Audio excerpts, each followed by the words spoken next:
Jagan helicopter windshield కేసులో pilot Anil Kumar విచారణ ముగిసింది. దాదాపుగా 3 గంటల పాటు రామగిరి పోలీసులు ఆయన్ను విచారించారు. దాదాపుగా 100కు పైగా ప్రశ్నలు అడిగినట్టుగా సిఐ శ్రీధర్ తెలిపారు. మరికొంతమందిని విచారణ చేయాల్సి ఉందన్నారు.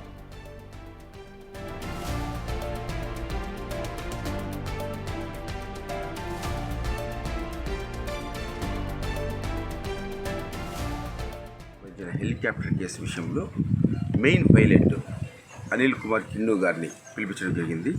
ఆయనకి 2 సార్లు సమన్ ఇంతకుముందు ఇచ్చినా ఉన్నారండి. ఆయన ఆరోగ్యరీత్యా ఒకసారి వేరే డ్యూటీలో ఎంగేజ్ కావటం వల్ల ఒకసారి రాలేకపోయినారు. ఇప్పుడు వచ్చినాడు. ఆయనతో పాటు వాళ్ళ అటార్నీ అంటే అడ్వకేట్ రత్నదీప్ ముఖర్జీ కూడా వచ్చినారు. మేము ఆ కేసుకు సంబంధించిన క్వశ్చన్స్ సుమారు 100 క్వశ్చన్స్ వరకు అడిగినాము. ప్రతిదానికి చాలా వరకు ఆన్సర్ చేశాడు.